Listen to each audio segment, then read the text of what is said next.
जंग झर तो हले ऐलान बावट जमीयत के हक जो टोलो आहे जमीयत मुल्क में थी चाहे शरीयत आज ही जो किताब निशान बावट जमीयत के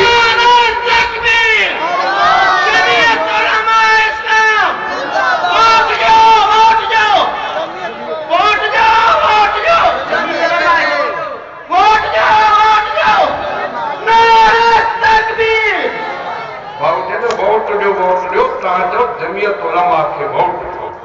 दो नारे तकबीर वोट जाओ वोट जाओ वोट जाओ वोट जाओ हाणे कदम हक खातिर खणबा ठाहे ठपा किताब ते हणबा हाणे कदम हक खातिर खणबा ठाहे ठपा किताब ते हणबा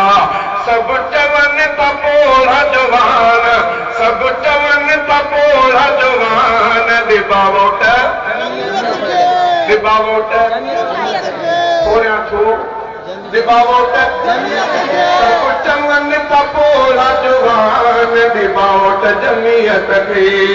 हक जो टोलो आहे जमीयत मुल्क में ही थी चाहे शरीयत आज ही जो किताब निशान बावट जमीयत के आज ही जो किताब निशान बावट जमीयत के मालिक जो कानून हले ते सभिनी के इंसाफ मिले ते मालिक जो कानून हले ते सभिनी के इंसाफ मिले ते आलिम के पुजन ऐवान आलिम के पुजन ऐवान बावट जमीयत के बावट जमीयत के जंग झर तो हले ऐलान बावट जमीयत के हक जो टोलो आहे जमीयत मुल्क में ही थी चाहे शरीयत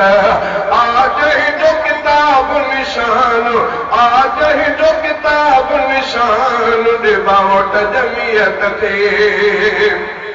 दीन वारन के वोट ॾियण सां मुल्क में शरई निज़ाम अचण सां दीन वारन के वोट ॾियण सां मुल्क में शरई निज़ाम अचण सां ख़ुशूं ॾिसंदो हर इंसान ख़ुशूं ॾिसंदो हर इंसान बावट जमीयत के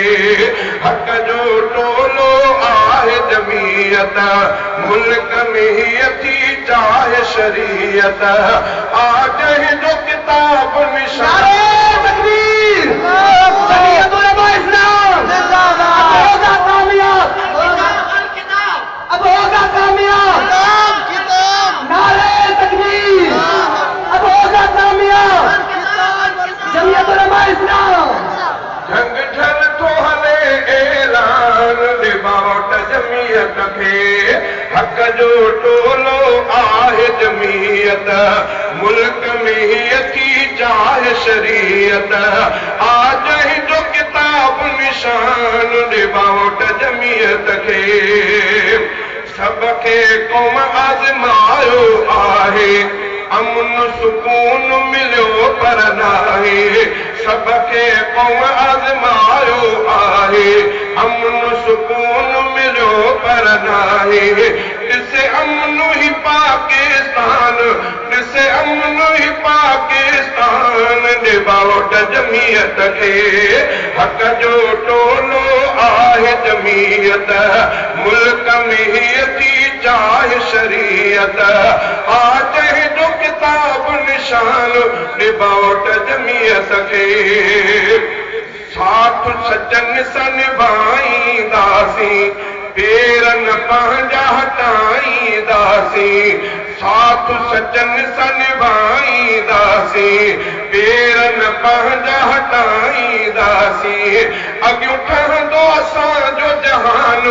अॻियूं ठहंदो असांजो जहान बावट जमीयत जमीयत खे अॻियूं ठहंदो असांजो जहान ॾिबा वोट जमीयत खे जंग जर थो हले ऐलान ॾिबा वोट जमीयत खे हाणे अदा